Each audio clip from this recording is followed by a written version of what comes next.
6 वर्ष से कम आयु, 6 वर्ष से कम आयु के बच्चों,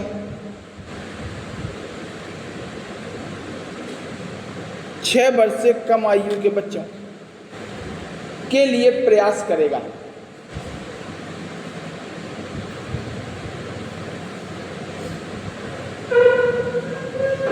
प्रयास करेगा।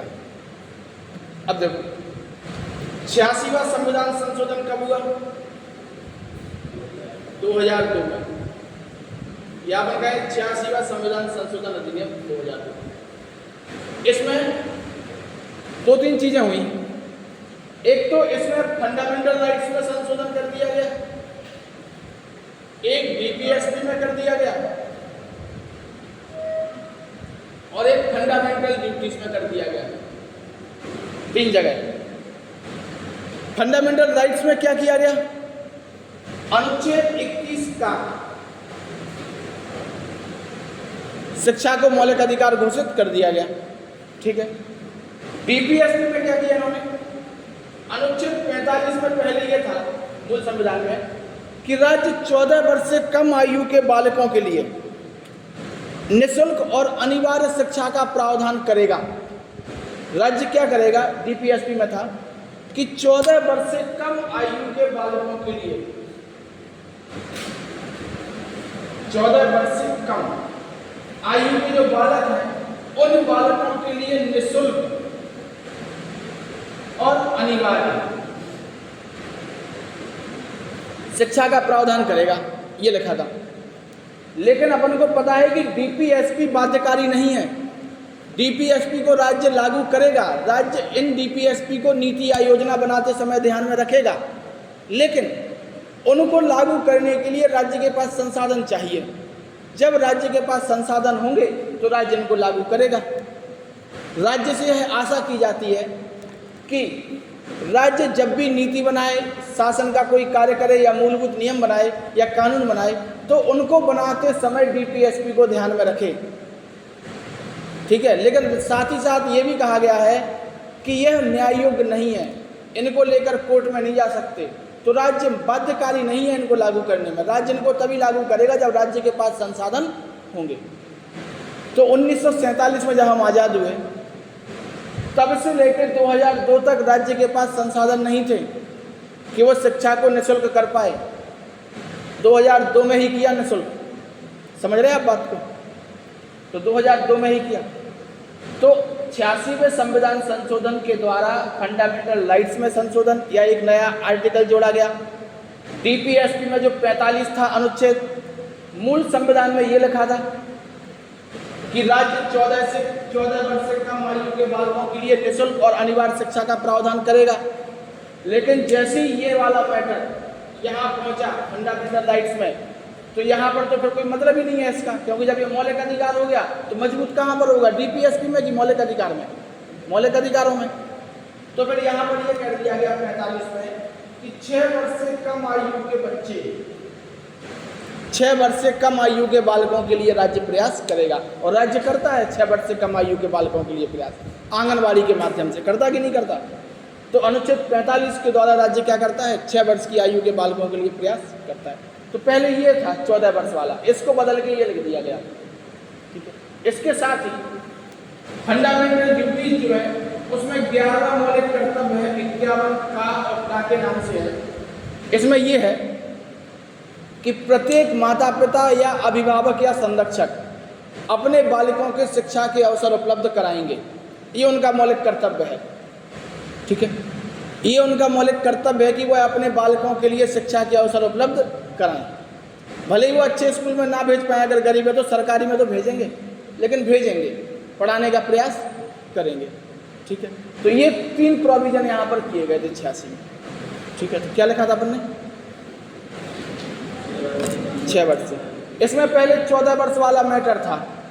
14 वर्ष वाले को जब यहाँ पर आ गया 14 वर्ष 21 अनुच्छेद 21 का में, तो मौलिक अधिकार ठीक हो गया। लेकिन एक बात ध्यान रखना, डीपीएसपी को मौलिक अधिकारों पर वरीयता प्रदान की गई है। डीपीएसपी को मौलिक अधिकारों पर वरीयता प्रदान की गई है।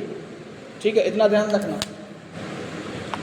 हालांकि यहाँ पर देखो वो ऐसे क्वेश्चन पूछते हैं, वो सीधा पूछ लेंगे कि 86वें संविधान संशोधन द्वारा कहाँ पर संशोधन नहीं हुआ, या 86वें संविधान संशोधन द्वारा जो प्रभावित भाग हैं संविधान के कौन कौन से हैं। तो भाग 3 है, भाग 4 है, भाग 4A है कि नहीं। तो थोड़ी अपन की बुद्धि अपन को भी चलानी, कॉपी और किताब में लिखा होने से कुछ नहीं होता, अपन को भी बुद्धि चलानी कि भैया वो क्या पूछ रहे, कैसे पूछ रहे। जैसे बहुत सारे प्रोग्राम पूछ लेते वो, जैसे कई प्रोग्राम है कि जवाहर रोजगार योजना किस पंचवर्षीय योजना में शुरू हुई, ये कई बार क्वेश्चन आया।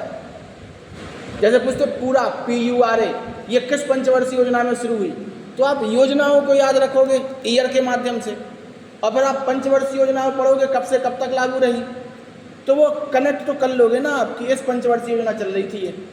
लेकिन दिक्कत ये होता है कि बीच में 6-7 साल का पंचवर्षीय योजनाओं में क्या है, गैप है, पहले 3 साल का, फिर 2 साल का, फिर 2 साल का, यानी कुल मिला के 7 साल का गैप है, ठीक है। तो वो थोड़ा एज वो इधर उधर हो जाता ना। 2014 के बाद जितनी भी योजनाएं शुरू हुई, इन योजनाओं को ध्यान में रखना है। सबसे कठिन क्वेश्चन यहाँ पे आता है, वो क्रम से लगाने को पूछेंगे। आपसे 4 योजनाएं लिख देंगे, कहेंगे क्रम से लगाओ, और वो चारों योजनाएं 2014 में ही शुरू हुई होंगी। अब आपको महीना पता होना चाहिए, जनवरी, फरवरी, मार्च, अप्रैल, ऐसे करके, तब तो लगा पाओगे। योजना तो पूछ रहे वो, कठिन क्वेश्चन नहीं है, सरल क्वेश्चन उनके हिसाब से है, क्योंकि वो योजना पूछ रहे। पहले भी पूछते थे, 20 साल पहले पूछते थे, आज भी पूछ रहे, लेकिन कंपटीशन ज़्यादा हो गया, तो वो ये चाहते हैं कि जितना पढ़ो अच्छा पढ़ के आओ। ज़्यादा का नहीं कह रहे वो, जितना पढ़ो अच्छा पढ़ के आओ, वो ये कह रहे। तो अगर क्रम से आ गया ना, तो ये गारंटी मानना कि 70 से 80% का क्वेश्चन गलत होगा। वो क्रम अगर उन्होंने पूछ लिया एक ही साल का पूरा, तो ऐसे ही यहाँ पूछने लगे पॉलिटी में भी। दरोगा के क्वेश्चन तो अपन के ऊपर से निकल जाते, 4-5 क्वेश्चन तो सरल रहते, बाकी क्वेश्चन तो सीधे हवाई निकलते। 2-3 बार पढ़ते तब समझ में आता, और 2-3 बार पढ़ने का समय है कहाँ एग्जामिनेशन हॉल में। एक ही बार पढ़ा और क्वेश्चन नहीं आया तो दिमाग खराब वैसे ही हो गया। तो उल्टा सीधा नहीं पूछते, वो पूरा पूछते। तो ध्यान में रखना है कि 86वें संविधान संशोधन द्वारा क्या क्या हुआ, ठीक है। लिखना इसी में लिखना, मूल संविधान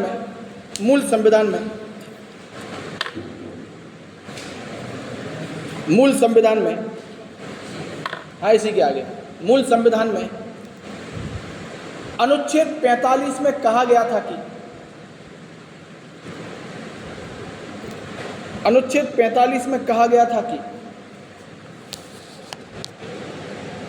कि राज्य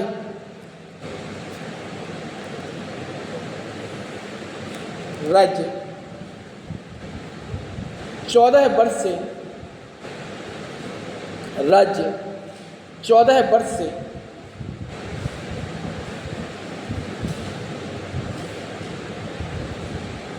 चौदह वर्ष तक लिखना से नहीं, 14 वर्ष तक के बालकों 14 वर्ष तक के बालकों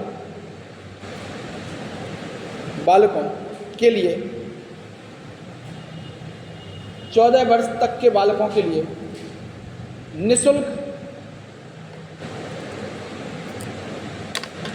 और अनिवार्य शिक्षा का प्रावधान करेगा। निःशुल्क और अनिवार्य शिक्षा का प्रावधान करेगा।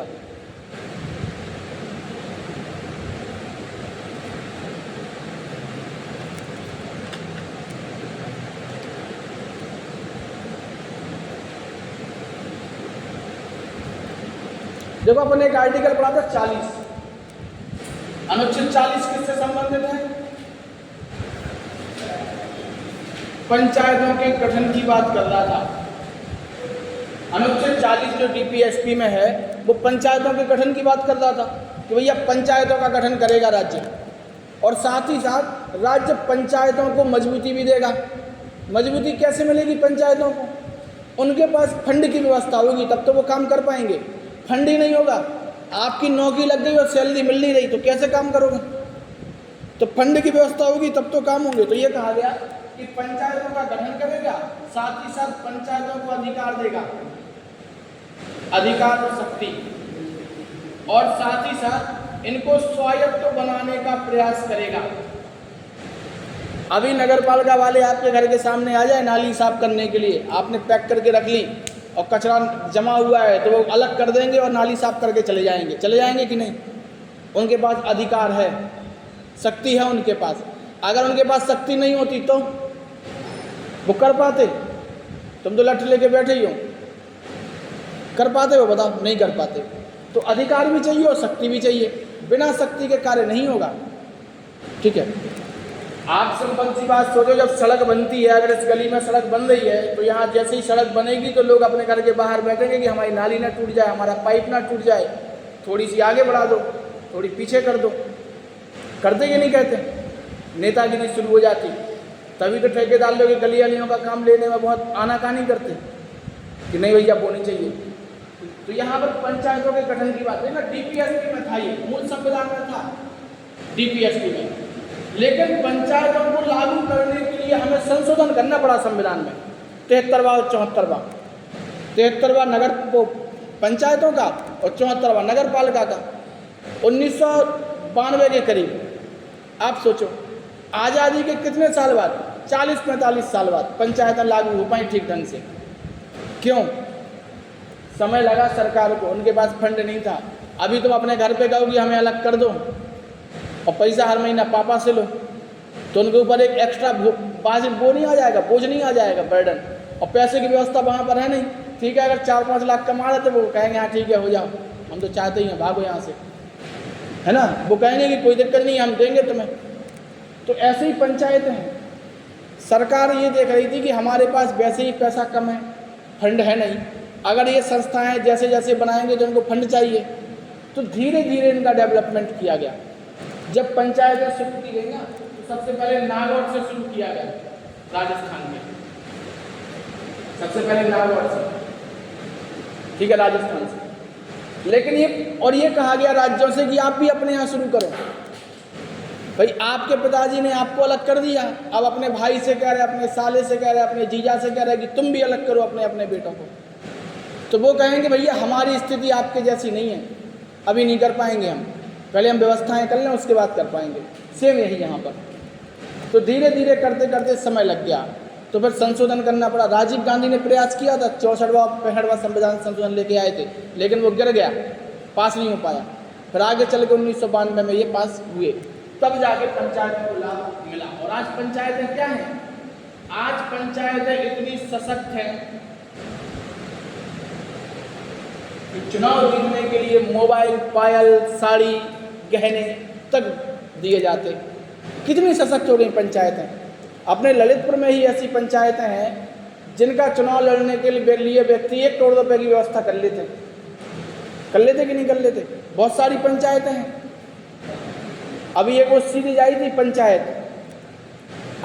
पंचायत सीरीज, उसमें देखा वो पंचायत 2 भागों में बटी, पूर्वी फुलेरा और पश्चिमी फुलेरा। एक क्षेत्र ऐसा है जहाँ पर अच्छा डेवलपमेंट हो रहा है, एक क्षेत्र ऐसा है जहाँ डेवलपमेंट नहीं हो रहा। क्यों? वहाँ के लोग वोट ही नहीं देते प्रधान जी को, तो जहाँ के लोग देंगे वहीं तो होगा।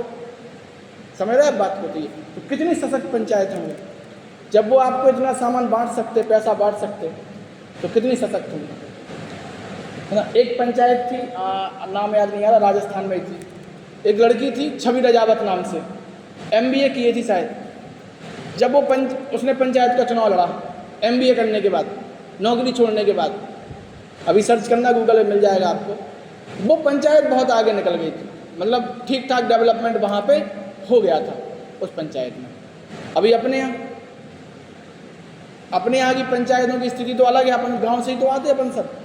अभी हम अपने गांव गए थे, टीकमगढ़ के पास है, हमने वहाँ देखा गजब की जो सफाई थी, गजब की जो सड़कें बनी, इतनी मोटी मोटी 2-2 फीट की सड़कें बनी सीमेंट की। ठीक है, हमारे पापा के चाचा लोग रहते वहाँ पे, तो वहाँ पे लिखा था शुक्ला निवास, तो हमने कहा तो अपना ही है। ठीक है, हम तो दूसरी बार गए, उस पर लिखा था सरपंच, तो हमने कहा हम तो सरपंच हैं यार, सही है ना। तो हमने ये देखा कि डेवलपमेंट है ना MP में, बहुत सारे गाँव में। अब सोचो आप, और अपने यहाँ तो सरकार ने यही प्रयास किया कि भैया 40 में तो ठीक है, हम प्रयास करेंगे कि इनको अलग से कानून बना दे कि ये लागू रहें। जब अलग से कानून बना तो इनके लिए राज्य निर्वाचन आयोग आया, राज्य वित्त आयोग आया, राज्य वित्त आयोग पंचायतों को फंड की व्यवस्था कराता है, पैसों की व्यवस्था कराता है, और राज्य निर्वाचन आयोग पंचायतों का चुनाव कराता है। पंचायतों का जो चुनाव होता है, नगर पालिका का जो चुनाव होता है, वो राज्य वित्त आयोग, राज्य निर्वाचन आयोग के द्वारा होता है, जबकि विधानसभाओं का चुनाव जो होता है वो देश का निर्वाचन आयोग कराता है।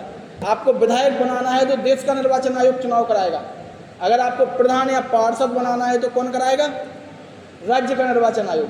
ठीक है, तो ये अनुच्छेद 40 को लागू करते करते इतने साल हो गए, तो डीपीएसपी को लागू करने में कितना समय लगेगा आप सोच लो।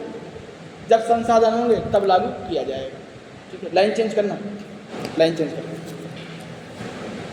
अनुच्छेद 50, अनुच्छेद 50, अनुच्छेद 50 राज्य की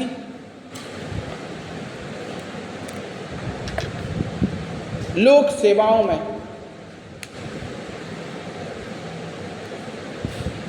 अनुच्छेद 50 राज्य की लोक सेवाओं में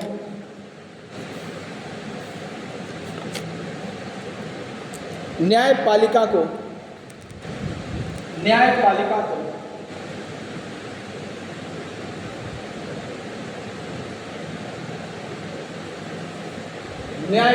को कार्यपालिका से पृथक करता है, कार्यपालिका से पृथक करता है।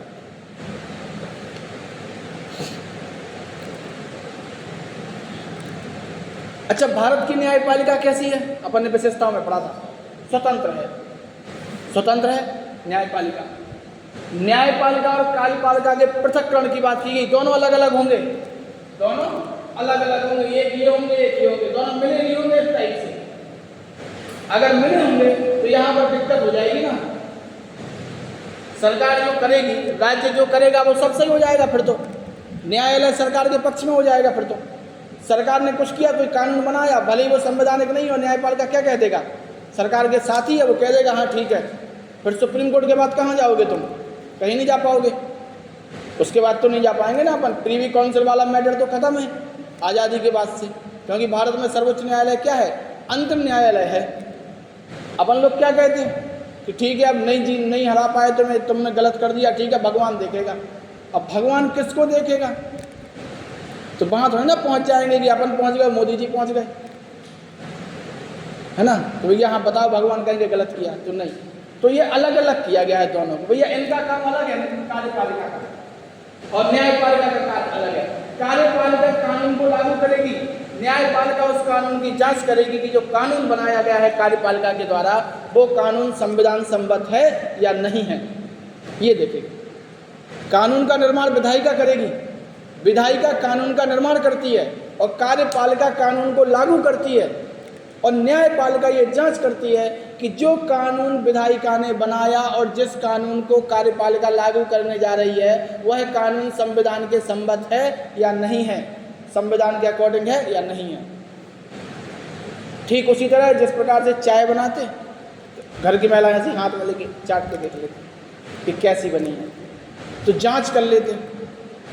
भाई रिश्तेदार आए और चाय बनवा दी मान लो किसी से, तो मम्मी आती तो देखेंगे थी कैसी बनी है, तो वो न्यायपालिका है, वो बताएंगे कि शक्कर कम है कि ज़्यादा है, फिर ठीक ठाक होगी। ऐसी न्यायपालिका का कार्य है, वो बताएगा कि कहाँ कहाँ पर ये गलत है कानून, तो फिर उसको सही किया जाएगा या उसको रद्द कर दिया जाएगा।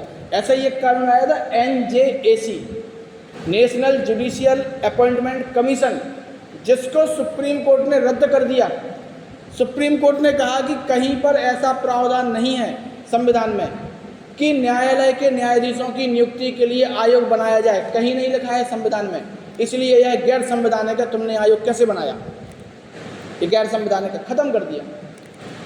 सरकार ने बनाया कि हम एक आयोग बना रहे NJAC, पारित करके सब कर दिया, बन गया आयोग, लेकिन सुप्रीम कोर्ट में गया, उसने रद्द कर दिया, खत्म कर दिया कि गैर संवैधानिक है। संविधान में कहीं लिखा ही नहीं है कि सुप्रीम कोर्ट या हाई कोर्ट के न्यायाधीशों की नियुक्ति के लिए एक आयोग बनेगा, नहीं। कॉलेजियम व्यवस्था है, जो सीनियरिटी वाला मैटर है वो वहाँ पे काम करेगा, ना कि कोई आयोग होगा। आयोग अगर बनेगा तो उसमें तुम्हारे व्यक्ति बैठेंगे, तुम ही चाहोगे कौन बनेगा फिर, जबकि संविधान में तो कहीं लिखा ही नहीं है किसी आयोग की बात, तो उसने रद्द कर दिया। तो ये सब उसका पावर है। तो अनुच्छेद जो 50 है वो न्यायपालिका को कार्यपालिका को दोनों को अलग अलग करता है, भैया दोनों सेपरेट हैं, अलग अलग, ठीक है। ये मैटर यहाँ पे करता है। तो 50 कई बार आ चुका, अपन ये भी नहीं कह सकते 10 बार आया 20 बार आया, सैकड़ों बार आ चुका ये क्वेश्चन कि कार्यपालिका और न्यायपालिका का पृथक्करण किस अनुच्छेद में है, किस भाग में है, या कहाँ पर संविधान में प्रोविजन किया गया। तो अपन लोग न्यायपालिका वाला आंसर लगा देते, जुडिशियल वाला, तो वो नहीं लगाना है। अनुच्छेद 50 DPSP में दिया गया है कि राज्य ये प्रयास करेगा कि न्यायपाल अलग हो और वो अलग हो, स्पष्ट दिया गया है। लिखना, लाइन चेंज करना, हेडिंग देना। प्राचीन स्मारक संबंधी निदेशक तत्व, हाँ अगली हेडिंग है प्राचीन स्मारक संबंधी निदेशक तत्व, प्राचीन स्मारक संबंधी निदेशक तत्व।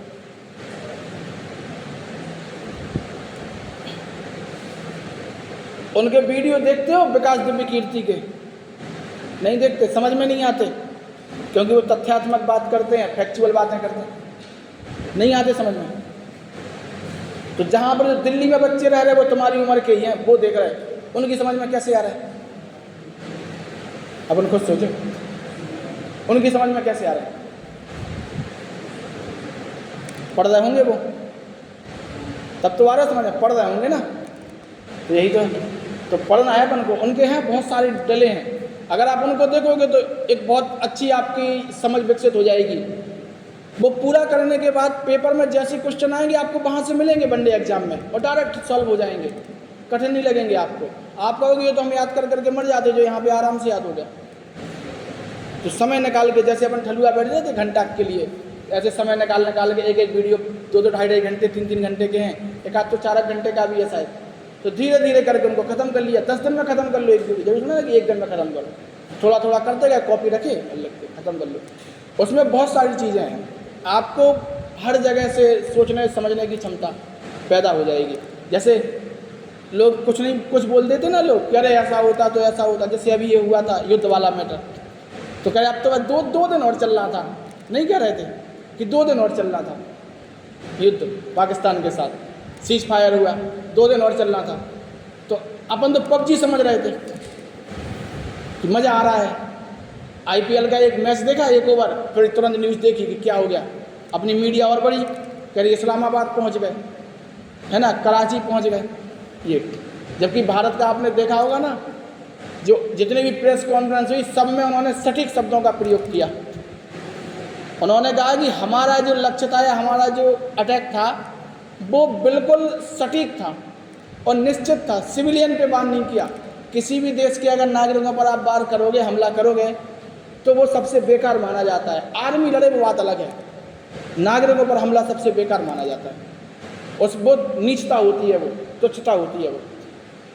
आप देखो यूक्रेन का जो चल रहा, अभी तक चल ही रहा है यूक्रेन का, अभी ख़त्म थोड़ी ना हुआ है, थोड़े बहुत समझौते हो रहे हैं तो होंगे, लेकिन चल रहा है। 3 साल हो गए, 22 में शुरू हुआ था, जबकि 1 आध महीने में रूस ख़त्म कर देता।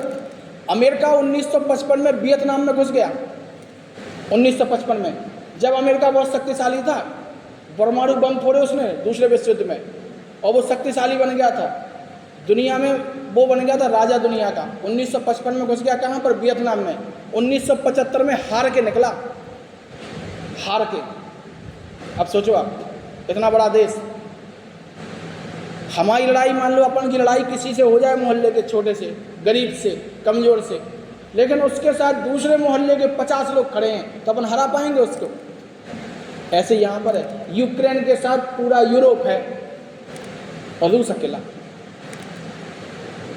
तो यूक्रेन तो तबाह हो ही गया, ख़त्म है। वो भी नहीं समझ पा रहा यूक्रेन, चाहे समझ पा रहा हूँ चाहे नहीं। ऐसी वियतनाम के साथ बहुत सारे देश हो गए थे, ठीक है ना, तो ये हुआ था। तो ऐसे ही भारत पाकिस्तान का अगर युद्ध होगा तो हारेगा तो नहीं, ये बात तो है, हारेंगे तो नहीं, अपन ख़त्म कर देंगे, पाकिस्तान ख़त्म ही हो जाएगा, लेकिन उसकी बहुत बड़ी कीमत अपन को भी चुकानी पड़ेगी। आप मोहल्ले में लड़ पड़ो, लड़ाई हो जाए, आपने पीट दिया, पुलिस आ गई, 4-5 दिन तुम्हारी पढ़ाई डिस्टर्ब हो गई, तुम्हारा दिमाग खराब हो गया, फिर 10 दिन 1 महीना कब निकल गया पता ही नहीं चलेगा। तो डेवलपमेंट किसका रोका? तुम्हारा कि बगल वाले का? तुम्हारा। तो ये था। तो वैसे अपने कंसेप्ट अपन के क्या है, बुद्धि का विकास होता है धीरे धीरे, और जब बुद्धि का विकास होता है तो फिर ऐसी बातें करना अपन छोड़ देते कि ऐसी बातें ये क्या है, ठीक नहीं है, ये सत ही बातें होती। ठीक है, क्या लिखा था अपने हेडिंग, ऐतिहासिक या प्राचीन स्मारक संबंधी निर्देशक तत्व। इसमें लिखना अनुच्छेद 48 का, अनुच्छेद 48 का 48A ये आया है पेपर में, 48 का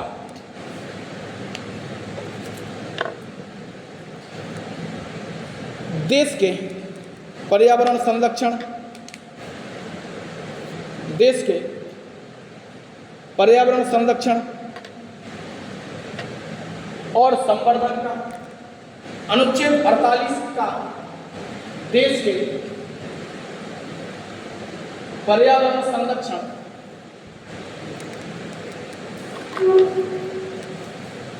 और संवर्धन का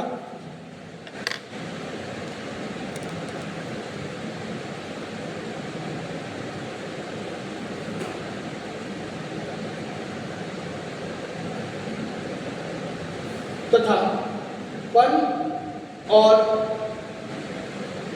वन्य जीवों, वन और वन्य जीवों, वन्य जीवों की सुरक्षा का प्रयास करेगा। सॉरी,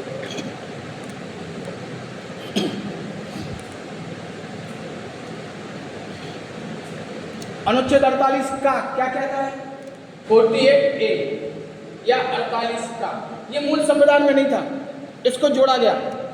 अनुच्छेद 48 का डीपीएसपी में 42वें संविधान संशोधन द्वारा जोड़ा गया और इसमें यह कहा गया कि राज्य देश के पर्यावरण का संरक्षण करेगा, उसका संवर्धन करेगा, वन की रक्षा करेगा तथा वन्य जीवों का संरक्षण करेगा, ये कहा गया।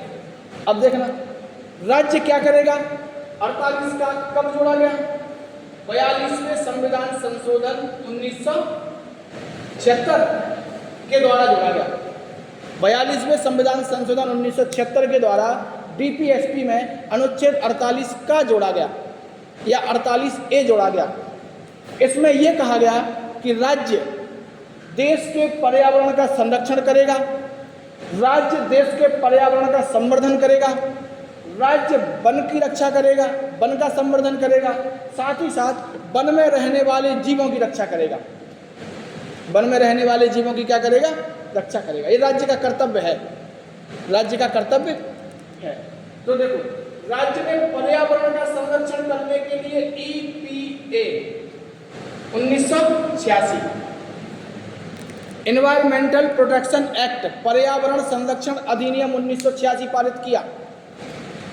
पर्यावरण संरक्षण अधिनियम 1986 क्या किया, पारित किया।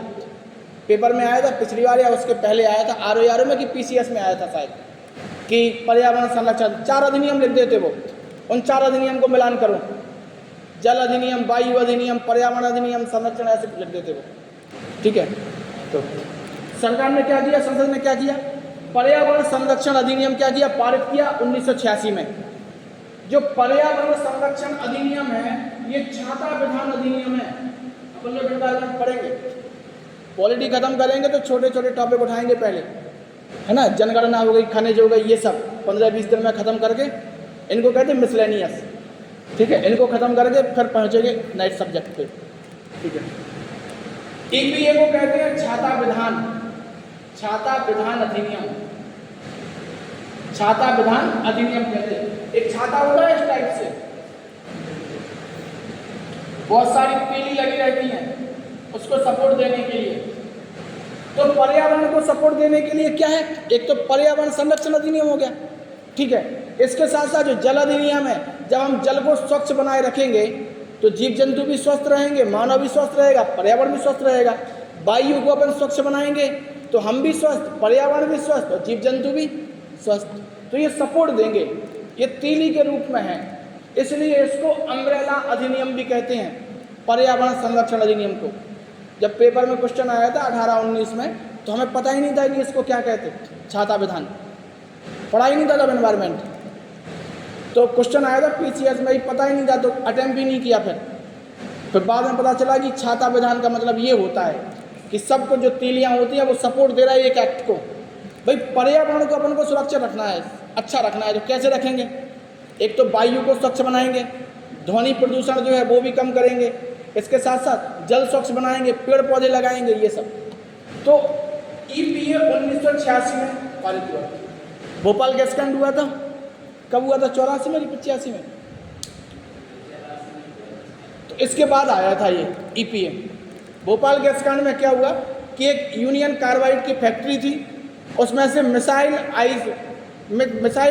आइसोसाइनेट है ना, MIC, जिसको मिक कहते हैं, मिथाइल आइसोसाइनेट गैस, इसका रिसाव हो गया था, जिसमें हजारों की संख्या में लोग मारे गए थे। उसके बाद फिर ये आया एक्ट पर्यावरण संरक्षण अधिनियम, और आप देखना इसी के समय से पूरी दुनिया में पर्यावरण को अच्छा करने के लिए काम किया जाएगा। तो 1992 में पृथ्वी शिखर सम्मेलन हुए रियो डी जेनेरियो में, ब्राज़ील में, पृथ्वी शिखर सम्मेलन। यहाँ से बात की गई सस्टेनेबल डेवलपमेंट की, कि भैया हम क्या करेंगे, ऐसा डेवलपमेंट करेंगे कि जो हमारा विकास भी करे, आगे की पीढ़ी को सुरक्षित भी रखे। तो ये छाता विधान। संवर्धन का मतलब क्या है? पर्यावरण को अच्छा बनाएंगे, पेड़ पौधे लगाएंगे, ये है।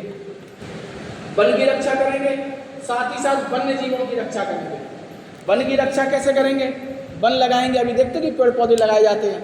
अभी कुछ समय पहले आया था तेलंगाना में एक मॉल बनाने के लिए बहुत बड़े जंगल काटे जा रहे हैं, लोगों ने विरोध किया। अभी फिर से आने लगा जयपुर में 100 एकड़ के करीब जंगल को काटा जा रहा है। 100 एकड़ है कि 20 एकड़ है, लेकिन काटा जा रहा है। लोग वहाँ पर विरोध कर रहे हैं कि नहीं कटेगा ये जंगल, ठीक है, डेवलपमेंट के लिए। वहाँ पे कोई मॉल बन रहा है, यूनिटी मॉल, इसका विरोध। ऐसे ही वहाँ पे मॉल बनना था तेलंगाना में, तो उसका भी बहुत सारा विरोध हुआ, ठीक है। तो ये वन्य जीवों का संरक्षण कैसे होगा? वन्य जीवों का संरक्षण होगा टाइगर प्रोजेक्ट चला के। 1973 हाथी परियोजना चला देंगे, 1992 ऐसे बहुत सारी परियोजनाएं चली हैं जानवरों को लेकर कि इनकी रक्षा की जाएगी। तो इनका अर्थ क्या है? राज्य क्या कर रहा है? 48 का को लागू कर रहा है। राज्य आपके घर के बाहर तक जो गाड़ी आती है कचरे की, उसका मतलब क्या है? राज्य का कर्तव्य है 48 का को लागू करना। तो राज्य कह रहा हम लागू कर रहे हैं। पहले कहाँ आती थी गाड़ी?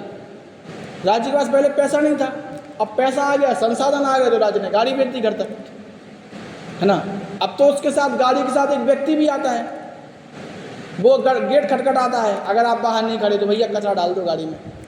आता कि नहीं आता? वो भी आता है, भैया डाल दो कचरा, क्योंकि आप सो रहे, अपन इतने आलसी हैं कि कौन जब बाहर फेंक देंगे, निकल जान दो गाड़ी। तो वो आता है, भैया बाहर नहीं फेंकना, इसमें डाल दो कचरा, बुलाता है वो आपको, ठीक है। ये तो धीरे धीरे होगा जो भी होगा, लेकिन प्रयास करेंगे। ये क्वेश्चन कई बार पूछा गया। टाइगर प्रोजेक्ट 1973 MP में आया था, उसमें ऑप्शन में था ही नहीं 73। अगर कोई क्वेश्चन आपका आए पेपर में, उसमें चारों ऑप्शन लिखे हैं और वहाँ पे आपको सही आंसर ना लिखा हो, तो अपन को वो क्वेश्चन अटेम्प्ट करना है, क्योंकि अगर कहीं कहीं पर उसके बोनस अंक मिल जाते, जिसने अटेम्प्ट किया है उसको मिलेगा, जिसने नहीं किया है उसको नहीं मिलेगा। अगर इनमें से कोई नहीं लिखा तो फिर आंसर क्या होगा? इनमें से कोई नहीं। लेकिन MP में आया था तो 1973 की जगह सारी अर्थ 71, 72, 74, 75 था, तो वहाँ पे अटेम्प्ट किया था, ठीक है। हाथी परियोजना 1992। जैसे आप देखो ऑलिव रिडले,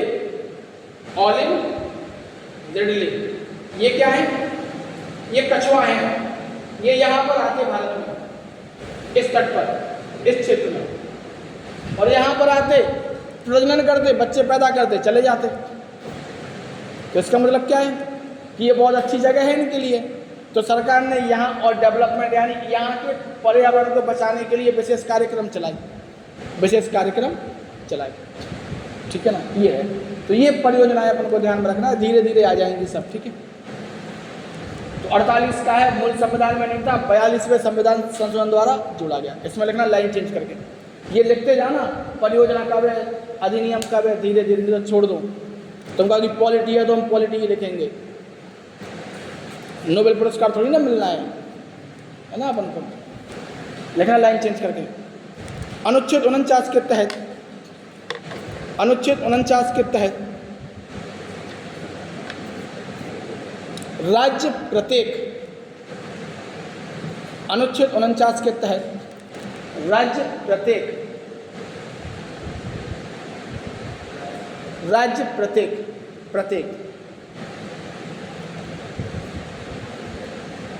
स्मारक राज्य प्रत्येक स्मारक, कलात्मक राज्य प्रत्येक स्मारक, कलात्मक या ऐतिहासिक रुचि के स्थानों,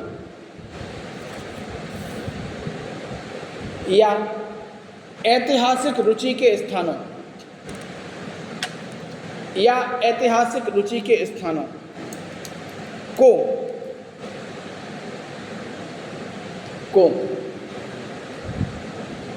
जिसे संसद ने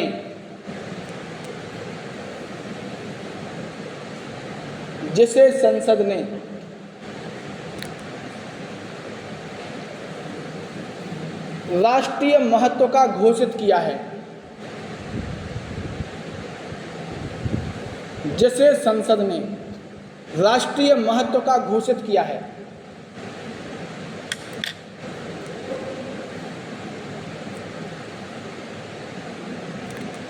रक्षा करने का प्रयत्न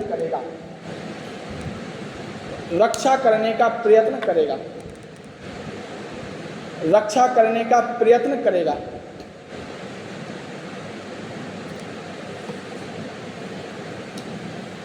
इसका मतलब क्या है? क्वेश्चन ऐसे आता है कि किस अनुच्छेद के द्वारा राज्य राष्ट्रीय स्मारकों की रक्षा करता है? मतलब ऐसे स्थान जो राष्ट्रीय स्मारक हैं उनकी रक्षा करने का कार्य कौन करेगा? राज्य करेगा। वहाँ पे व्यक्ति नियुक्त होंगे, टिकट लगेगी, आपसे सफाई की व्यवस्था होगी, सब कुछ। अपन जाते ना बहुत जगह घूमने, अपन जयपुर चले गए, हवा महल, ताजमहल चले गए, लाल किला चले गए, इंडिया गेट चले गए, है ना, राष्ट्रपति भवन चले गए, ये सब ये राष्ट्रीय महत्व की हैं। तो यहाँ पर आपको रोका जाएगा कि आप इनको नुकसान ना पहुँचाएं। तो लोग लिखाते, अपना नाम लिखाते, किसी का नाम लिख देते, है ना, तो लिख देते नहीं दीवारों पे। आप ओरछा चले जाओ तो वहाँ लिखे रहते हैं कि भैया ये नाम, अपना नाम लिख दिया, किसी का नाम लिख दिया, ऐसे। तो ये नहीं होगा, रक्षा की जाएगी। टिकट की व्यवस्था राज्य कर सकते, भाई उनकी रक्षा की जाएगी ना, तो पैसा कहाँ से आएगा सफाई का? आप तो गए, सफ़ेद दीवार, सफ़ेद ताजमहल को लाल कर दिया, है ना, कह रहे सफ़ेद अच्छा नहीं लग रहा है, लाल कर दिया, तो ये थोड़ी ना चलेगा भाई। ताज आगरा कानपुर के बगल में है, और कानपुर फेमस है खैनी के लिए, है ना। कानपुर का व्यक्ति जो होता है वो बिल्कुल गुटखा खा ही रहता है मुंह में, तो वो तो कहता है कि यार ये लाल कर दो इसको, तो अभी तक ताजमहल लाल हो जाता है ना, गुटखा थूक के, तो फिर कैसे काम चलता? तो उसमें जो ताजमहल है वहाँ पर पूरी व्यवस्था है, आपसे टिकट ली जाएगी, नागरिक और अनागरिक की अलग होगी। विदेशियों से थोड़ी ज़्यादा हो सकती है और नागरिकों से थोड़ी कम हो सकती है। नागरिक कहेंगे हमें नहीं देखना, तो दूर से देख लिया, लो दिख गया, ऐसे कहते हैं ये। तो उसकी वो उस व्यवस्था के लिए है कि वहाँ की व्यवस्था बनाए रखने के लिए, इसलिए। तो अनुच्छेद 49 है राष्ट्रीय महत्व के स्मारकों की रक्षा के लिए राज्य प्रयास करेगा। राज्य अपने स्तर पे प्रयास करेगा, अपन नहीं कहेंगे कि राज्य से ऐसे। जैसे अपन इलाहाबाद चले जाओ तो भाई कटरा में जहाँ पे चंद्रशेखर आज़ाद पार्क है, जहाँ चंद्रशेखर आज़ाद ने अपने आप को गोली मार ली थी अंत में, तो उसके बगल में ही पास में ही वो है आनंद भवन, नेहरू जी का मकान, मोतीलाल नेहरू जी का मकान। तो वो राष्ट्र की संपत्ति है, उन्होंने देश को दे दिया था।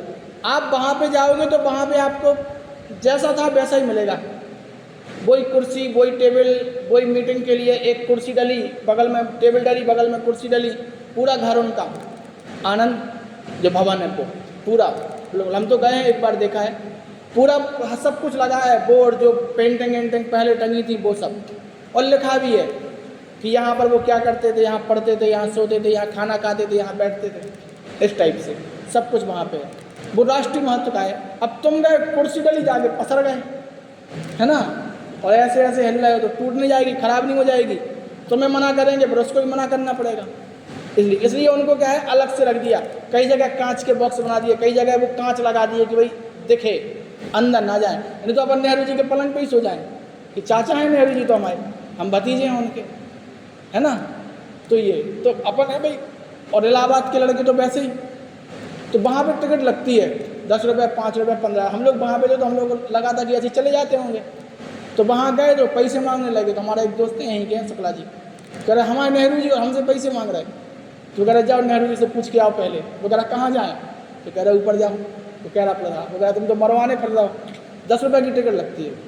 लेकिन जब भी इलाहाबाद जाओ घूम के आओ इन जगह पे, बहुत शानदार जगह। एक तो वो हो गया अल्फ्रेड पार्क हो गया, एक वहाँ के बाज़ार चले जाओ, किताबों की जो दुकानें हैं, किताबों की जो दुकान है कटरा, वहाँ पे चले जाओ यूनिवर्सिटी रोड पर। अपने यहाँ तो 50 रुपये की कॉपी देंगे, या वहाँ तौल के मिलती कॉपी, तौल के 1 किलो, 1.5 किलो, 2 किलो ऐसे मिलते आपको, तौल के मिलते, ठीक है। और छात्र वहाँ पे किताब लेने जाएगा ना, तो वो खुद उठाएगा किताब, और वही उठाएगा जो उसको लेनी है, 50 नहीं उठाएगा। वो पहले से मूड बना के जाता है कि कौन सी किताब लेनी है। अपने यहाँ लेने गए पॉलिटी की, लेके आ गए रीजनिंग की, ऐसे है, ठीक है। एक हेडिंग देना, इसी में लास्ट है अंतर्राष्ट्रीय सिद्धांत। अंतर्राष्ट्रीय सिद्धांत, अंतर्राष्ट्रीय सिद्धांत,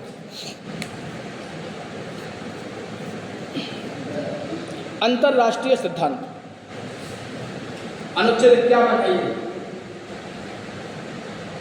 भाई? हमारे राष्ट्र में, हमारे देश के या राज्य के जो कर्तव्य राज्य में है, देश में है, वो देश के बाहर भी तो है। क्योंकि भारत क्या बात करता है? भारत कहता है वसुधैव कुटुंबकम। तो अगर पूरी दुनिया में कहीं भी कुछ गड़बड़ हो रहा है, कुछ अनैतिक चल रहा है, तो राज्य क्या करेगा? प्रयास करेगा उसको ठीक करने में। जैसे आप देखो रूस और यूक्रेन का युद्ध चल रहा था, तो भारत ने किसी का सपोर्ट नहीं किया, लेकिन यूक्रेन में जो दवाई खाना आना है वो भेजा कि भाई हम भेजेंगे, मदद करेंगे, लेकिन हथियार नहीं देंगे। हथियार देने का मतलब क्या है कि हम सपोर्ट कर रहे हैं फिर यूक्रेन का, और रूस को भी सपोर्ट नहीं करेंगे, ऐसा यहाँ पर, ठीक है। लिखना है इसमें अनुच्छेद 51, अनुच्छेद 51 अंतर्राष्ट्रीय शांति और सुरक्षा की बात करता है। अनुच्छेद 51 अंतर्राष्ट्रीय शांति और सुरक्षा की बात करता है। अनुच्छेद 51 अंतर्राष्ट्रीय शांति और सुरक्षा की बात करता है।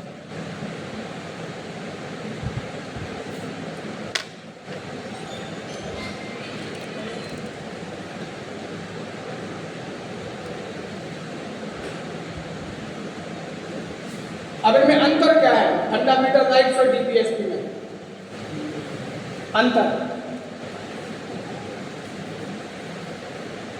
पेपर में लिखने नहीं आते कि अंतर लिखो, लेकिन इनमें अंतर होगा ना, फंडामेंटल राइट्स में और डीपीएसपी में। क्या अंतर है बताओ?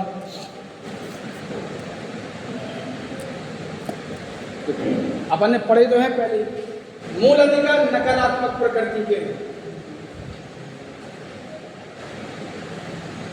अगर अपन कहें मूल अधिकार राज्य के लिए नकारात्मक और नागरिकों के लिए सकारात्मक है, जबकि डीपीएसपी कैसे है? सकारात्मक।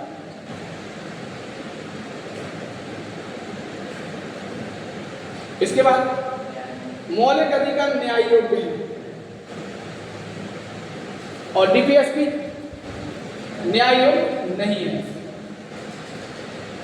लिखते जाना ये, ऐसा क्वेश्चन आता है स्टेटमेंट में, ऐसे लिख लेना फंडामेंटल राइट्स और डीपीएसपी, इन दोनों में अंतर क्या है? तो पहला तो यही है कि नकारात्मक प्रकृति के फंडामेंटल राइट्स हैं और डीपीएसपी सकारात्मक प्रकृति के हैं। 2-3 अंतर हैं, ज़्यादा नहीं है।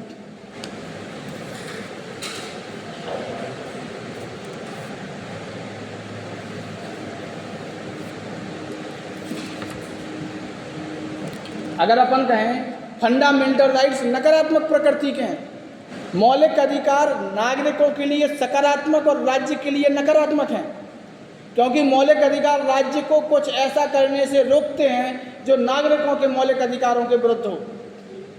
इससे नागरिक यहाँ पर क्या हो गए? मजबूत हो गए और राज्य यहाँ पर क्या होगा, कमजोर होगा।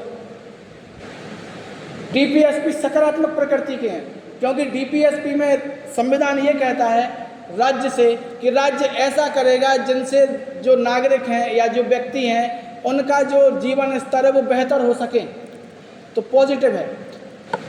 और फंडामेंटल राइट्स यानी मौलिक अधिकारों को लेकर आप सुप्रीम कोर्ट, हाई कोर्ट जा सकते हो, लेकिन डीपीएसपी को लेकर आप न्यायालय में नहीं जा सकते। मतलब डीपीएसपी न्याय योग्य नहीं है, जबकि मौलिक अधिकार न्याय योग्य हैं। मौलिक अधिकार व्यक्ति से संबंधित हैं,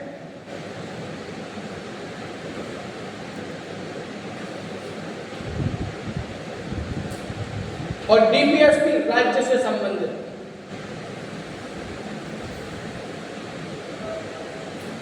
अपन ने हर जगह पढ़ा कि राज्य ऐसा करेगा, राज्य ये करेगा।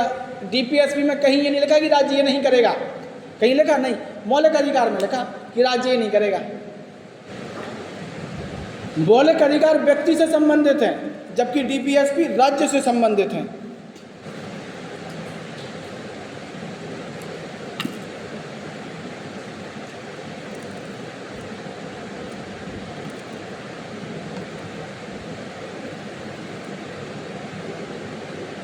मौलिक अधिकार का काम क्या है? मौलिक अधिकार का कार्य है राजनीतिक लोकतंत्र स्थापित करना। राजनीतिक लोकतंत्र स्थापित करना, यह इसका कार्य है। और डीपीएसपी का काम क्या है? सामाजिक और आर्थिक प्रजातंत्र लागू करना, अर्थात कल्याणकारी राज्य स्थापित करना। डीपीएसपी का मतलब क्या है? कल्याणकारी राज्य बनाना। ध्यान रखना, कल्याणकारी बार बार आ रहा है, पेपर में आता है। डीपीएसपी का काम क्या है? कल्याणकारी राज्य स्थापित करना, जबकि मौलिक अधिकारों का काम क्या है? राजनीतिक लोकतंत्र स्थापित करना।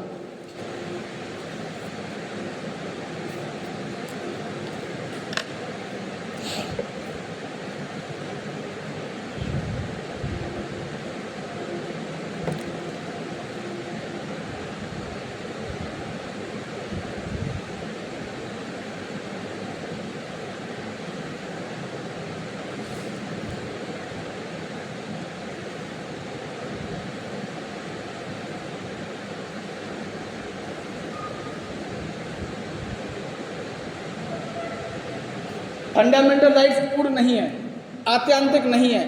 विभिन्न आधारों को ध्यान में रखकर आपके मौलिक अधिकारों को कुछ समय के लिए रोका जा सकता है, कुछ समय के लिए रोका जा सकता है, लेकिन डीपीएसपी को नहीं रोका जा सकता। डीपीएसपी कैसे है? पूर्ण है एक प्रकार से। अपन ये कह सकते कि विभिन्न आधारों पर मौलिक अधिकारों को प्रतिबंधित किया जा सकता है समय के लिए, लेकिन डीपीएसपी को प्रतिबंधित नहीं किया जा सकता।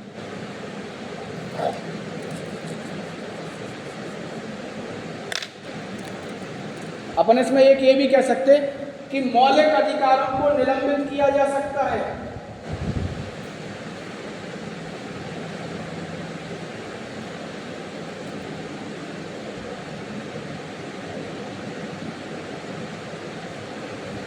जबकि डीपीएसपी को निलंबित नहीं किया जा सकता।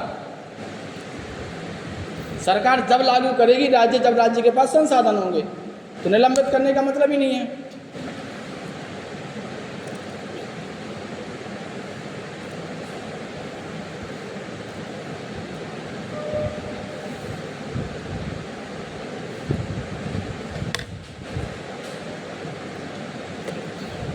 ये अब हम वैसे ही समझाते थे क्लास में, पता लिखाते नहीं थे, क्योंकि दरोगा के पेपर में ये पूछे जाते हैं ऐसे, इसलिए 2-4-5 मिनट ठीक है भैया, लग रहा है समय लग गया, वैकेंसी थोड़ी ना आएगी दरोगा की।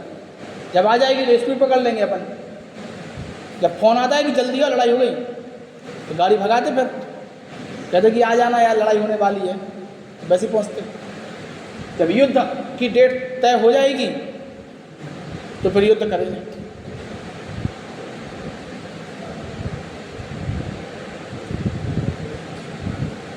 कम से कम 1 साल तो आपको लगता है पढ़ने में, तैयारी करने में, कम से कम 1 साल। उसके बाद जो 1 साल लगता है वो रिवीजन का लगता है। अपने यहाँ क्या कहते हैं, 3 महीने में तैयारी पूरी। 3 महीने में तैयारी तो पूरी हो ही जाएगी। भाई मान लो कि हमारी तैयारी बुलेट लेने की है और हमें लगा कि वैकेंसी आ जाए, तो 3 महीने में बच्चे आए तो हमारी बुलेट आ गई, हमारी तैयारी तो पूरी हो गई। अब तुम जानो, ऐसे होता कि नहीं होता? तो 3 महीने में नहीं होती, 1 साल लगेगा। 40 साल नौकरी करनी है आपको, 35 साल नौकरी करनी है, तो 35 साल के लिए 2 साल तो देने ही पड़ेंगे कि नहीं देने पड़ेंगे। और कभी कभी लक खराब होता है तो फिर 3-4 साल लग जाएंगे, 5 साल लग जाएंगे, पंचवर्षीय योजना पूरी हो जाएगी। लेकिन जब 3-4-5 साल लगते तो बहुत अच्छी नौकरी मिलती। ये बात भी ध्यान रखना, 3-4 साल हो गए तो फिर बहुत अच्छी जगह पहुँचोगे, क्योंकि फिर अपन अपने मन से नहीं पहुँच रहे, फिर ऊपर वाले के मन से पहुँच रहे। और अमिताभ बच्चन का एक डायलॉग है कि जो तुम्हारे मन का नहीं हुआ वो भगवान के मन का हो रहा है, और जो भगवान के मन का हो रहा है वो यकीन मानो तुम्हारे मन से कहीं बेहतर हो रहा है। ये उन्होंने कहा था, एक अभिनेत्री है रेखा, नाम सुना है रेखा का? उनके साथ विवाह उनका होना था, लेकिन हो गया जया बहादुरी के साथ, है ना। तब कहा था उन्होंने कि भगवान के मन में जो था वही हुआ और अच्छा हुआ। ऐसे अब देखना है इनको, देखो फंडामेंटल राइट्स और डीपीएसपी, इनमें ये बेसिक डिफरेंस है। फंडामेंटल राइट्स कैसे हैं? नकारात्मक प्रकृति के हैं। राज्य को यह रोकते हैं, राज्य को यह प्रतिबंधित करते हैं कि राज्य ऐसा कोई कार्य नहीं करेगा जिनसे व्यक्तियों के या नागरिकों के या अनागरिकों के मौलिक अधिकार क्या होते हों, दुष्प्रभावित होते हों। इसके बाद डीपीएसपी सकारात्मक है, जो कहता है कि राज्य प्रयास करेगा, और प्रयास करने का मतलब क्या है? जब राज्य के पास होगा तब राज्य प्रयास बेहतर करेगा, तो ये सकारात्मक हो गया। फंडामेंटल राइट्स के अगर वॉल्यूशन हो रहा है, उल्लंघन हो रहा है, तो आप अनुच्छेद 32 के द्वारा सुप्रीम कोर्ट जा सकते हैं, और अगर हाई कोर्ट जाना है तो 226 के अनुसार हाई कोर्ट चले जाओ, कोई दिक्कत नहीं है, ठीक है। लेकिन डीपीएसपी का उल्लंघन हो रहा है तो आप कोर्ट नहीं जा सकते, ये न्याय योग्य नहीं है। फंडामेंटल राइट्स व्यक्ति से संबंधित हैं, आपसे संबंधित हैं, आप नागरिक, और डीपीएसपी राज्य से संबंधित हैं। डीपीएसपी राज्य को निर्देशित करते हैं। फंडामेंटल जो राइट्स हैं वो लोकतंत्र यानी राजनीतिक लोकतंत्र स्थापित करते हैं कि कोई की भी सरकार आए वो किसी भी व्यक्ति के साथ भेदभाव नहीं करेगी, सबको समान रूप में देगी। इसके साथ डीपीएसपी कल्याणकारी राज्य की स्थापना करता है।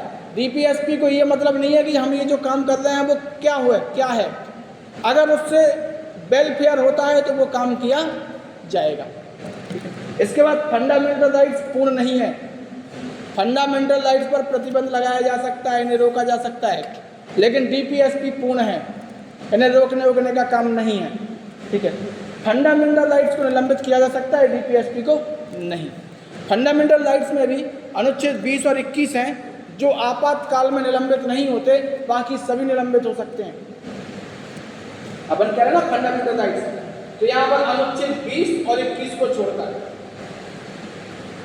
क्वेश्चन आता है कि आपातकाल में कौन से मौलिक अधिकार निलंबित नहीं होते, तो अनुच्छेद 20 और 21। अनुच्छेद 20 क्या है बताओ? 20 क्या है और 21 क्या है? जीने का अधिकार, प्राण एवं दैहिक स्वतंत्रता, वो 21 है। अब 20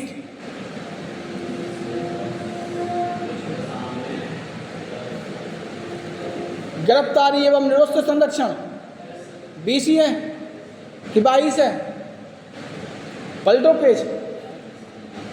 हमने आपसे कहा था कि आपको 20 और 22 में कंफ्यूजन होगा, वो 3 आते हैं, 20(1), 20(2), 20(3). दोहरे दंड से संरक्षण है ना ये, और अपने खिलाफ गवाही नहीं दे सकते, है ना। और कौन सा है? अपन ने पढ़ा था 20(1), 20(2), 20(3).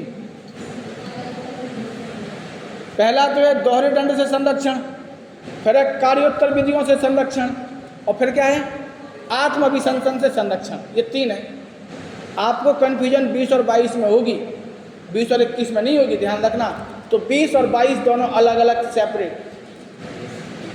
तो ये है एक देना मौलिक कर्तव्य, मौलिक कर्तव्य या मूल कर्तव्य कह सकते हैं अपन। मौलिक कर्तव्य ये लिख लेना, कि अनुच्छेद 20 और 21 को आपातकाल में निलंबित नहीं किया जा सकता। पेपर में आता है कि किस मौलिक अधिकार को आपातकाल में निलंबित नहीं किया जा सकता, 20 और 21 को। अनुच्छेद 20 और 21 जो मौलिक अधिकार हैं उनको आपातकाल में निलंबित नहीं किया जा सकता है, बाकी सब निलंबित हो जाएंगे। अनुच्छेद 358 और 359 से संबंधित है, आगे पढ़ेंगे अपन 358 359, वो बताएगा।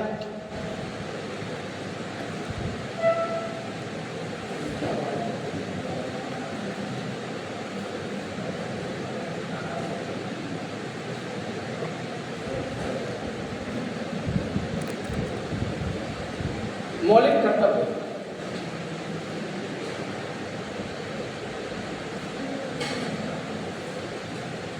मौलिक कर्तव्य है ना, मूल संविधान में शामिल नहीं थे।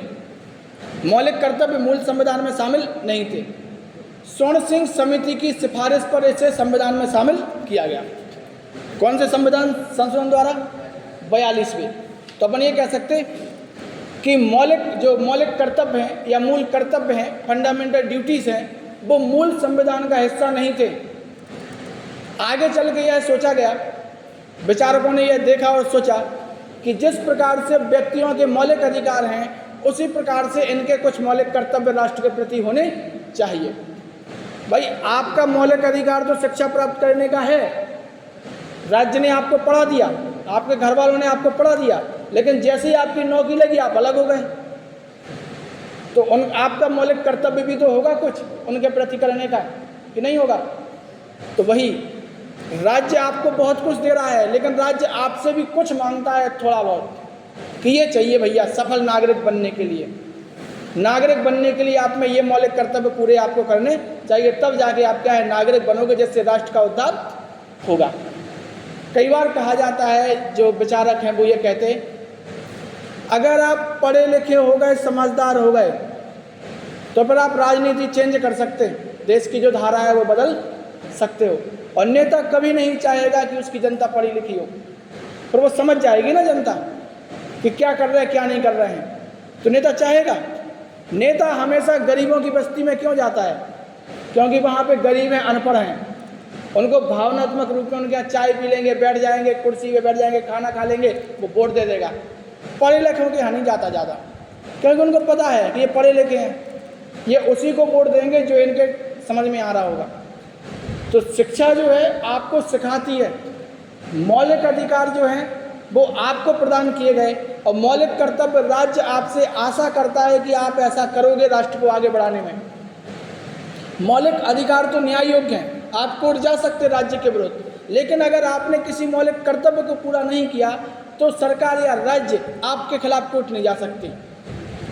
ये कहा गया कि मौलिक कर्तव्य आप तब पूरा कर पाओगे जब आपकी शिक्षा और आपके संस्कार ठीक ठाक होंगे।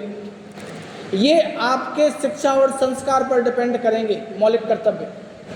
अभी हमने कहा ना कि अपन कहीं जाओ थूक दिया, अस्पताल जा रहे हैं तो अस्पताल के जो किनारे होते हैं वो कैसे हैं, बैंक में गए तो बैंक तो खैर फिर भी साफ है, और सरकारी जगह चले जाओ तो वहाँ कुर्सी पे बैठे तो कुर्सी फाड़ दी, मटके का पानी पिया तो जो डिब्बा है वो ऐसा फेंका कि मटका नीचे से टूट गया, है ना, इस टाइप से। तो ये मौलिक कर्तव्य बताते हैं कि क्या करना है क्या नहीं करना है आपको, ठीक है। मूल संविधान में नहीं थे। संविधान में स्वर्ण सिंह समिति की जो रिपोर्ट आई थी, उस रिपोर्ट के आधार पर मौलिक कर्तव्यों को जोड़ा गया 42वें संविधान संशोधन 1976 द्वारा। इसके लिए संविधान में एक नया भाग 4A और नया अनुच्छेद 51A या फिर 51 का जोड़ा गया। जब ये मौलिक कर्तव्य जोड़े गए तब इनकी संख्या 10 थी और वर्तमान में इनकी संख्या 11 है। अभी अपन ने पढ़ा था कि 86वें संविधान संशोधन द्वारा 11वां मौलिक कर्तव्य जोड़ा गया, जिसमें प्रत्येक माता पिता अभिभावक या प्रतिपालक का यह कर्तव्य होगा कि वह अपने बालकों या बच्चों को शिक्षा के अवसर उपलब्ध कराए, ठीक है। ये है कि स्वर्ण सिंह समिति की सिफारिश के मूल संविधान का हिस्सा नहीं थे। ये मौलिक कर्तव्य जो है इनकी संख्या 11 है और फंडामेंटल जो ड्यूटीज हैं इनको मानना या ना मानना आपकी शिक्षा और संस्कार पर डिपेंड करते हैं। कि आपकी शिक्षा क्या है और संस्कार क्या है, उस पर डिपेंड करेंगे, ठीक है। इसके साथ साथ एक कमेटी आई थी वर्मा समिति, ये पहले पेपर में नहीं आता था, अब आएगा, एम लक्ष्मीकांत में है, ये लिखा हुआ है वर्मा समिति। तो वर्मा समिति मौलिक अधिकार कर्तव्यों से संबंधित है। उसने कहा था कि मौलिक कर्तव्यों को और बढ़ाओ, या व्यक्तियों से कहो कि भैया इनको मानना पड़ेगा, नहीं मानोगे तो फिर न्याय योग्य हम कोर्ट जाएंगे सरकार। तो फिर तो अपन लोग बहुत सारे मौलिक अधिकार कर्तव्यों का उल्लंघन कर देते। टिकट लेने गए तो लाइन में नहीं लगे, कहीं गए तो नहीं लगे, है ना, पार्क गए तो बच्चों की जगह पे, ये सब तो उल्लंघन हो रहा है। तो सरकार ने कहा ये नहीं रहने दो, ये करेंगे तो विवाद होगा, ठीक है। तो मौलिक कर्तव्य ये 11 इनकी संख्या है। आपको याद नहीं करने, मौलिक कर्तव्य याद हो जाए तो अच्छी बात है, लेकिन अपन को इतना पता होना चाहिए कि ये मौलिक कर्तव्य है, ये मौलिक अधिकार है और ये डीपीएसपी है। कई बार क्वेश्चन आता है इनमें से क्या डीपीएसपी है और इनमें से क्या मौलिक कर्तव्य नहीं है, ऐसा क्वेश्चन आता। तो अपन को पता होना चाहिए, एक बेसिक जो अंडरस्टैंडिंग होती है वो अपने दिमाग में होनी चाहिए कि ये जो है ना, ये मौलिक कर्तव्य है हमारा, मौलिक अधिकार नहीं है, ठीक है। इस टाइप से लिखना है, इसमें लिखो। भारत के मूल संविधान में, भारत के मूल संविधान में, भारत के मूल संविधान में मूल कर्तव्य की बात नहीं की गई थी, मूल कर्तव्य की बात नहीं की गई थी।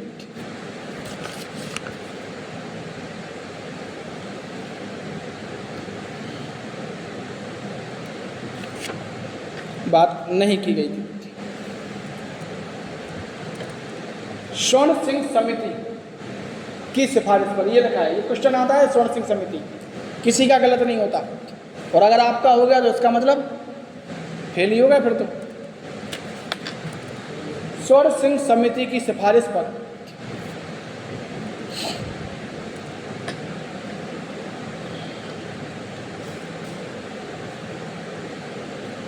स्वर्ण सिंह समिति की सिफारिश पर 42वें संविधान संशोधन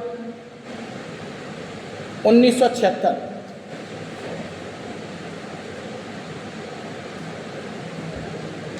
42वें संविधान संशोधन 1976,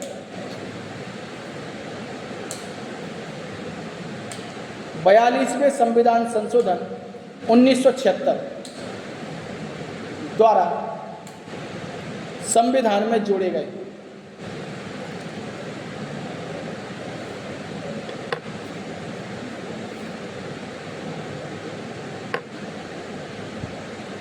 मतलब ये जो समिति थी ना, स्वर्ण सिंह समिति, इसका विचार ये था कि जिस प्रकार से आपको या जिस प्रकार से संविधान में मूल अधिकार जोड़े गए ना, वैसे ही संविधान में मूल कर्तव्य भी होने चाहिए। मूल अधिकार और मूल कर्तव्य एक दूसरे पर डिपेंड हैं। बस अंतर यहाँ पर केवल इतना है कि आपके मूल अधिकारों का उल्लंघन होगा तो आप कहाँ चले जाओगे, कोर्ट चले जाओगे। लेकिन आपके मूल कर्तव्यों का उल्लंघन अगर आप करोगे तो सरकार या राज्य आपके खिलाफ कोर्ट नहीं जा पाएगी, क्योंकि वो कह रही है कि व्यक्ति क्या है, सीखता है, मानव क्या है, गलतियों का पुतला है। मानव से गलतियां होंगी और वो अपनी गलतियों से सीखेगा, एक के बाद एक। आप पेपर देने गए, आपसे पॉलिटी के क्वेश्चन गलत हो गए, आपको पता चला कि रिवीजन नहीं किया, अगली बार फिर जाओगे तो रिवीजन करके जाओगे कि बिना रिवीजन के जाओगे। अगर बिना रिवीजन के जाओगे तो आप गलतियों के पुतला नहीं माने जाओगे, फिर तो महामूर्ख माने जाओगे, है ना। तो ये कहा गया कि भाई जिस प्रकार से मौलिक अधिकार है वैसे ही हम मौलिक कर्तव्य रखते हैं। राज्य जो नागरिक है वो उनको पूरा करेंगे और अच्छे नागरिक बनेंगे, जिससे राष्ट्र क्या करेगा, तरक्की करेगा। ठीक है, लिखना। संविधान में एक नया भाग अनुच्छेद 4 का या 4A, संविधान में एक नया भाग अनुच्छेद 4 का या फिर 4A 4A 4 का में नए अनुच्छेद 51 का को जोड़ा गया। नए अनुच्छेद 51 का को जोड़ा गया, यानी ये दोनों नए हैं, है ना, को जोड़ा गया, जिसमें 10 मौलिक कर्तव्यों की बात की गई थी। जिसमें 10 मौलिक कर्तव्यों की बात की गई थी।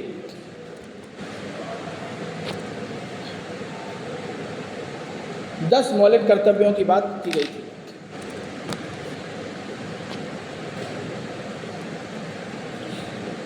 वर्तमान में मौलिक कर्तव्यों की संख्या 11 है। वर्तमान में मौलिक कर्तव्यों की संख्या 11 है।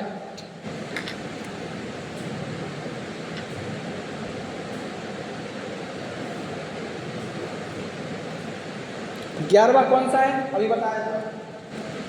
51 का पट्टा। वर्तमान में मौलिक कर्तव्यों की संख्या 11 है। लिखना 11वां मौलिक कर्तव्य 51 का टा। 11वां मौलिक कर्तव्य 51 का टा। कौन से संविधान संशोधन? 86वें। जितने संशोधन है वही पढ़ना, ज़्यादा नहीं पढ़ना अपन को।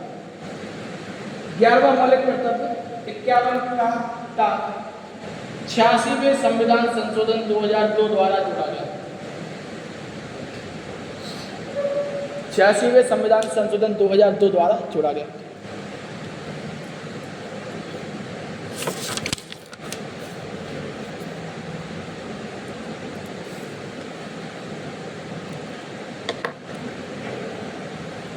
भारतीय संविधान में मौलिक कर्तव्य, भारतीय संविधान में मौलिक कर्तव्य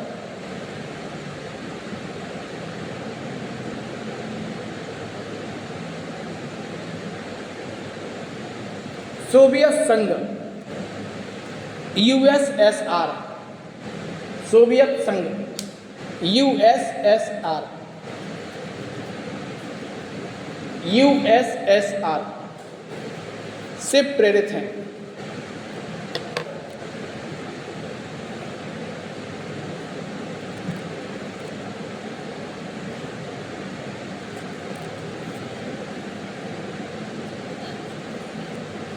ठीक है, तो मौलिक कर्तव्य क्या हो गए? मौलिक कर्तव्य मूल संविधान में नहीं थे। स्वर्ण सिंह समिति की जो सिफारिश थी उसके आधार पर 42वें संविधान संशोधन 1976 के द्वारा संविधान में एक नया भाग 4 का जोड़ा गया, जिसमें एक नया अनुच्छेद 51 का रखा गया और उसके अंतर्गत 10 मौलिक अधिकारों का समावेश किया गया, मौलिक कर्तव्यों का समावेश किया गया, आधिकारिक कर्तव्य। आगे चलकर 86वें संविधान संशोधन द्वारा 11वां मौलिक कर्तव्य 51 का टा जोड़ा गया और वर्तमान में मौलिक कर्तव्यों की संख्या कितनी है? 11 है। मौलिक कर्तव्य कहाँ से लिए गए? सोवियत संघ से। भारत जापान के बाद दूसरा ऐसा प्रजातांत्रिक देश है जहाँ पर मौलिक कर्तव्य की बात की गई। आप देखोगे यूएनओ की जो धारा 29 है उसमें भी मौलिक कर्तव्य, मौलिक अधिकार जो है ना, जो देशों के हैं उनमें सामंजस्य स्थापित किया गया है।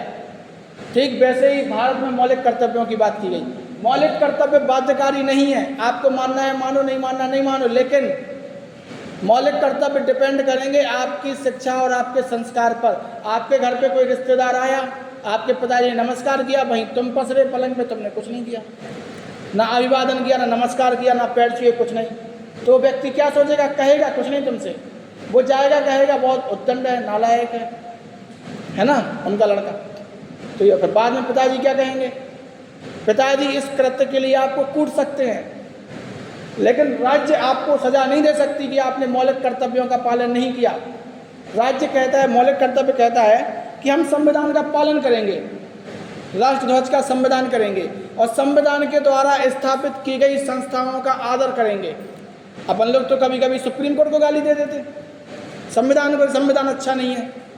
संविधान कहता है कि राष्ट्र में जो राष्ट्रीय आंदोलन में शामिल हुए जो लोग हैं, जो नेता हैं, उन नेता के संबंध में हम क्या करेंगे? उनके लिए हम अपनी भावना रखेंगे, आदर्श रखेंगे या उनका सम्मान करेंगे, ये कहता है। लेकिन कभी कभी हम गांधी को गाली दे देते हैं, तो क्या राज्य आप पर आरोप लगाता है? नहीं लगाता है। कभी कभी किसी को गाली दे देते कि गांधी ठीक नहीं थे, भगत सिंह ठीक नहीं थे, XYZ कह देते कि नहीं। तो मौलिक कर्तव्य हमारा ये आपके शिक्षा और संस्कार पर डिपेंड करता है कि आप अपने मौलिक अधिकारों को पूरा कर रहे कि नहीं कर रहे। आप पढ़ लोगे गांधी के बारे में, पढ़ लोगे अंबेडकर के बारे में, पढ़ लोगे XYZ के बारे में, तो फिर समझ में आएगा कि हाँ क्या स्थिति थी, तब जाके समझ में आएगा। फिर कहेगा हम तो वैसी बातें करते थे। ये है, ठीक है। तो यहाँ पर ये स्पष्ट कहा गया भैया आपके शिक्षा और संस्कार पर डिपेंड है आपके मौलिक कर्तव्य कि कैसा है, ठीक है। ये आपको एक काम करना है, इनकी लिस्ट कल हम बनवा देंगे कौन से हैं, याद हो जाए तो ठीक है, नहीं हो रहा तो दिक्कत नहीं है, बस पता रहे कि DPSP क्या है, फंडामेंटल राइट्स क्या है और मौलिक कर्तव्य क्या है, ठीक है। एक बार पढ़ के आ जाना घर से, लूसेंट में दिए मौलिक कर्तव्य, लिस्ट है, बस तो लिस्ट है तो पढ़ो, उससे लिखा तो हम देंगे।